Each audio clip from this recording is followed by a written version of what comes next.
Hey guys, I'm back from my little couple of weeks off. Work was just really busy and I had a couple of videos go out that I really enjoyed actually making for Android Authority. One of them was the Pixel 4a versus the OnePlus Nord, and then another one was actually about an ad-free search engine, which is probably one of my favourite pieces of work I've ever done, ever. So I'll leave links to that in the video description if you could check that out. Otherwise, some people have been requesting this video, that I do this video for a little while now. So what I thought I'd do is run through some of the best used phones that you can get in the UK right now. I'm sure you can get them in other places as well, but I do all my research from UK eBay. It might translate to other apps, it might translate to other countries. Yeah, it's just the luck of the draw really. Okay, so first up is the phone that I've been using for my work phone for a little while now. It's the Galaxy Note 8. Cost around £200 on eBay. It's got one of the best screens you can get on a used phone. Fantastic Quad HD, like tall 60Hz display. It's got one UI. If you get the US variant, you'll get the Snapdragon 835. And if you get the UK variant, you'll get the Exynos something or other that isn't as good, but it's still alright. It's got the S Pen, which is why I use it for work, because you can just jot down notes and you can sign forms and stuff like that. It's got some decent cameras, okay-ish battery life and some great features, and costs £200. What more could you want? Then if you can spend an extra £100, and this is the one I recommend you go for the Galaxy Note 9. It's a fantastic deal in the used market. You can get them for around £300 if you really search hard enough, and you're getting way better cameras, including that variable aperture that Samsung phones had for a little while, and an equally good screen, better speakers, better battery life. Yeah, it's great. It's newer software, it's newer internals. You get the 845. If you're in the US and outside the US, you'll get a different Exynos chip. It's very different to the recent Notes that actually have the same Exynos chip from year to year, which is a bit strange. Yeah, bigger battery, newer software. It's a great phone. I recently got to, I say recently, it was actually quite a while ago. Damien sent his over and I reviewed it, and I seriously think it's a very good smartphone. I actually recommend it over the Galaxy Note 10 series and really the Note 20 series because it's a great bang for the buck. Next is kind of deviating from that, and I realise we've had quite a few Samsungs at this point, but it's the Galaxy S9 Plus. Now, this is one of the best used phones you can buy for around £250, so it sits in between the Galaxy Note 8 and the Galaxy Note 9. You're getting a fantastic, smaller, more rounded Galaxy series device. Yeah, it's just like a Note 8 but smaller and without the S Pen. It's a great phone, got that brilliant set of cameras with the variable aperture, fantastic 60Hz Quad HD Plus display. It's a great phone.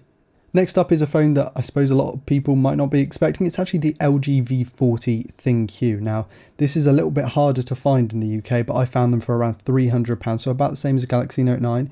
You're getting that same Snapdragon 845, although in the UK you will actually get the Snapdragon instead of an Exynos variant or anything like that.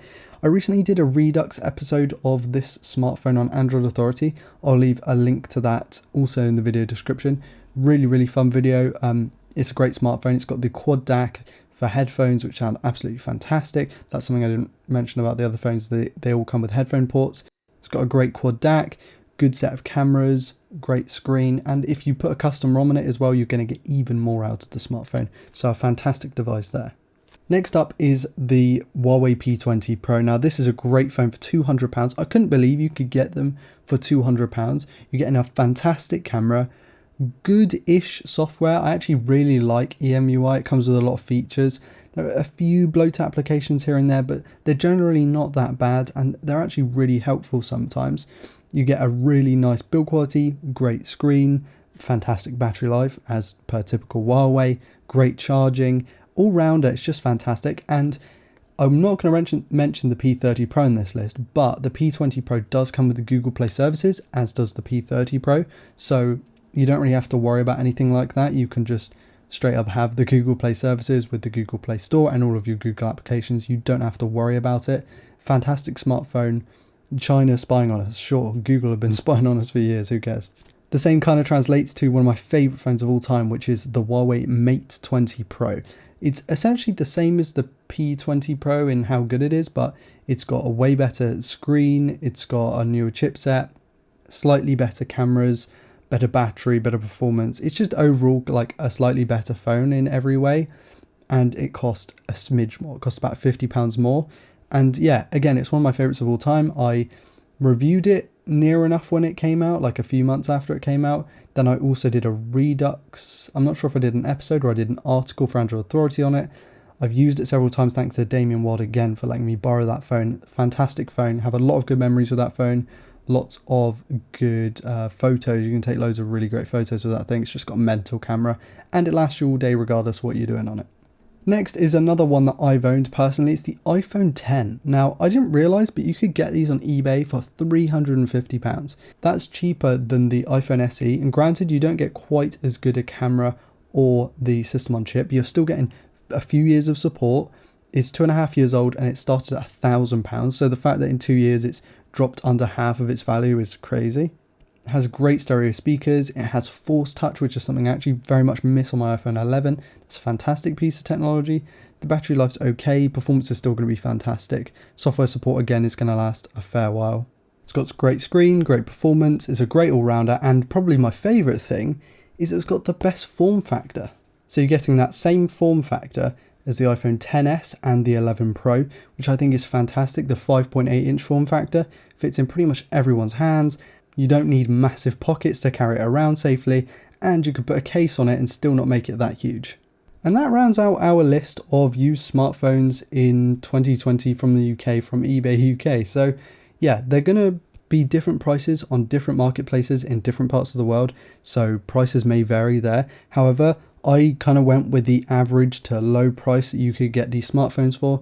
I think they're fantastic deals. I have mentioned recently that getting like a mid-range modern smartphone is pretty much as good as getting an X flagship these days.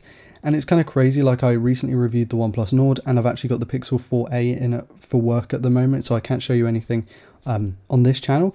But those are fantastic smartphones and they cost around about the same as these.